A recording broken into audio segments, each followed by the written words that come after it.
సత్యవాక్యాన్ని వింటున్న మనం దేవుడు చెప్పినట్టు చేయాలి.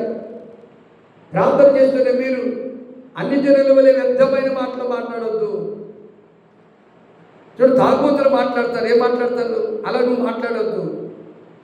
దొంగలు మాట్లాడతారు, వాళ్ళు ఏం మాట్లాడతారు, అలా నువ్వు మాట్లాడొద్దు. వ్యభిచారులు మాట్లాడతారు, ఏం మాట్లాడతారు, అలా నువ్వు మాట్లాడొద్దు.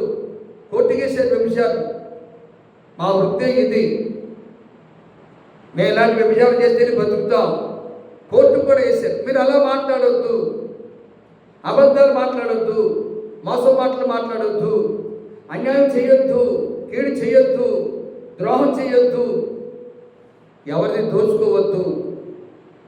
ఇది దేవుడు చెప్పాడు. మరి దేనికి మనం లోబడుతున్నాం? దేవుడు సొమ్ము తినొద్దు, సేవకుడికి ఇవ్వండి.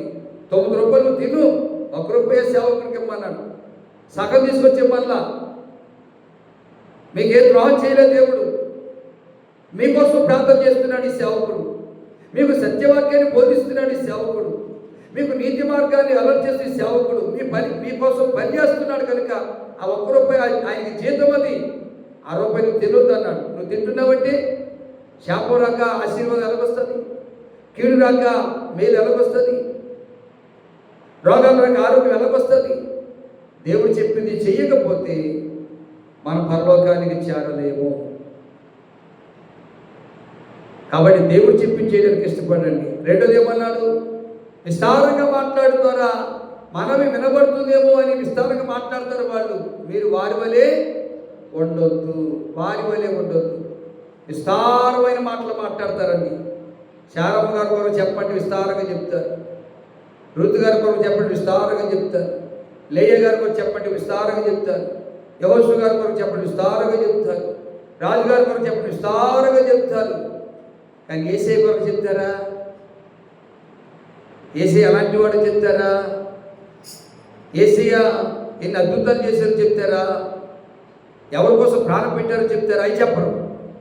కాబట్టి మీరు వారి వలె ఉండొద్దు అన్నాడు. మూడోది ఏమంటున్నట్టు, మీకు ఏది అక్కరగా ఉందో మీ పరలోకపు తండ్రికి తెలుసు.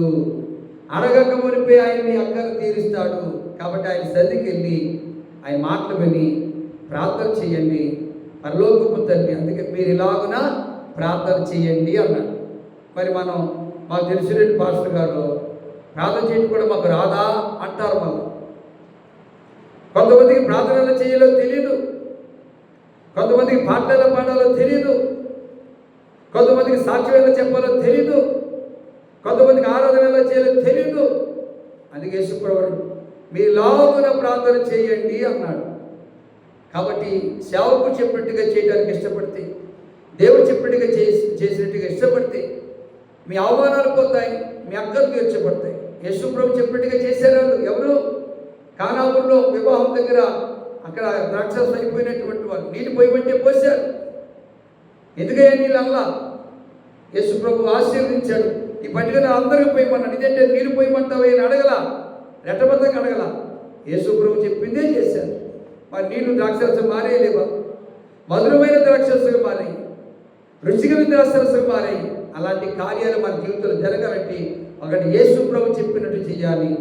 రెండవది సేవకుడు చెప్పినట్టు చేయడానికి ఇష్టపడితే మీకు సమృద్ధి కలుగుతుంది, మీకు మేలు కలుగుతుంది, మీరు పరలోక రాజ్యానికి వారసులు అవుతారు. కృప దేవుడు మనకి ఇచ్చేలాగా ప్రార్థన చేసుకుని వాకరించండి.